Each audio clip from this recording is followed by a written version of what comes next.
Okay, guys, so we got some questions around what the first time home buying incentive in Canada really is. You've heard lots about it. You heard that the government's going to match your down payment, but there's always strings attached. So, what exactly are those? When does it make sense to use it, and when does it not make sense to use it? I'm going to be doing an in-depth review of it here today and with the live example. Okay, so I'm going to share my screen here and we'll get started. So, who is eligible for the first time home buying incentive? So essentially, you have to have a household income of less than $120,000 a year. Okay, so it's between you and your spouse. You have to have at least the minimum down payment, which is 5% down on a resale home up to $500,000, or minimum 10% for any new home, or any used home over $500,000. Okay, so 10% for new homes, or any homes above $500,000. So the other last stipulation is you are borrowing less than 4 times your qualifying income, which means that if your income is $120,000, your maximum mortgage amount is $480,000. So what I did here, guys, is I looked at all this, I looked at the data, we did some diving into some things, and we're going to put it into an example here. So the one big key thing is that with this, although they're going to match your down payment, you also have to pay it back when you sell the house. And when you pay it back, it's not 5% of it's not what they lent you, the original amount. It's actually going to be the 5% of what the new home market value is at the time of your sale. So if your house is currently worth $400,000 and then you go and you sell it for $500,000, you're paying them back 5% on the $500,000, not the 5% on the $400,000 which they originally lent you. So we're going to break it down here, okay? So if you were to buy a $400,000 home at the current mortgage interest rate of 5%, so with a $20,000 5% down payment, that would leave you with a $380,000 mortgage, which is $2,221 a month.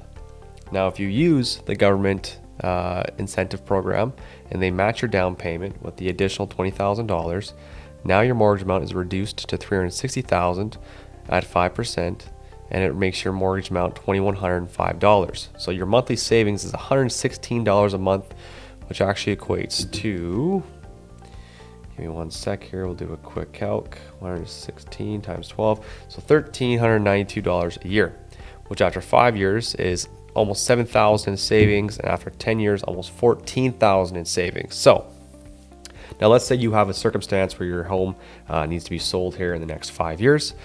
So if you sold your house in 5 years, and we assume a 2% increase in home value year over year, which is the standard rate of inflation.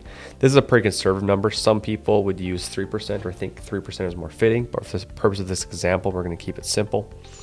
So after 5 years, your home value would increase to $441,000, and when you pay back the government, you would actually now owe them $22,000, which is the new 5% amount of $441,000.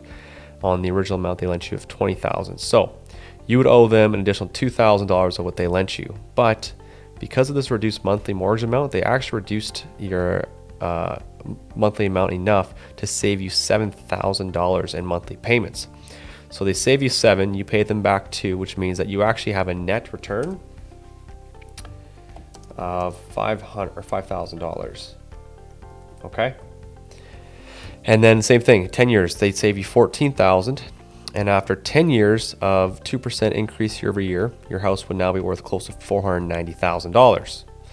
And the payback amount would be $24,379. Okay, so you'd owe them $4,379 above what they gave you, but they saved you close to $14,000. So you'd actually be right around $9,500 in savings after you pay them back. So currently right now with the high interest rates for the mortgages, it makes sense to use the buyer incentive program.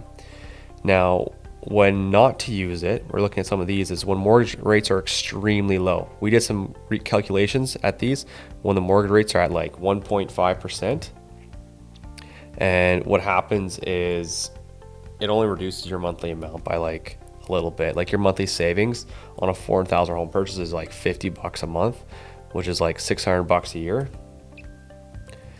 And after 5 years, what does that end up being? 5 times 6 is 30, so it'll be $3,000 of savings. You owe them $2,000, so you don't have a net return of $1,000. But you got to keep in mind that this market increase that we're talking about, 2% year over year, this is pretty conservative. If it's 3% year over year, you're going to end up actually owing them more than what they saved you. Okay. The other thing is when inflationary times are extremely high. I mean, if your house was increasing 5% year over year, or even 10% year over year, it's likely not going to make sense. I mean, let's just do a quick calculation here. So if you sold it for 5 years, and let's do 10% year over year increase, okay? Let's see what that works out to here. Let's see, about $640,000, okay, is what your house is worth after a 5-year period. So now your 5% payback to the government on $640,000 is $32,000. Okay, so that's a large amount. So you're paying them $12,000 more than what they gave you. And let's say the interest rate's low, they only saved you $3,000. Now you actually have lost $9,000. If the interest rates are really high, or let's go back to 5%. At 5%, they saved you about $7,000. Remember that from the first example? So they saved you $116 a month, which equated to about $7,000 a year. But either way, because it's costing you an additional $12,000 and they're only saving you $7,000, you'd end up having to pay them $5,000. It costs you $5,000 to use their incentive program. So as you can see here, in current times, it makes sense to use this incentive. But if we get where the mortgage rates are extremely low again, it probably doesn't make sense.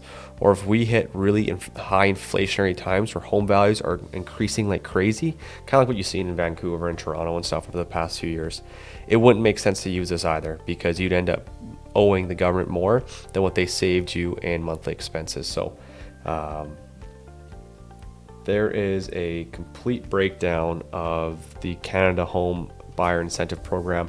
I hope this video makes sense. I know it's a little bit technical and detailed, and my presenting on Google Docs isn't as good as it could be. But if you have any questions or you need some clarity, just let us know. Send us a message. Call me at 780-814-1126, or feel free to email us at talent@talentjeb.ca. So thanks for watching and have a great day.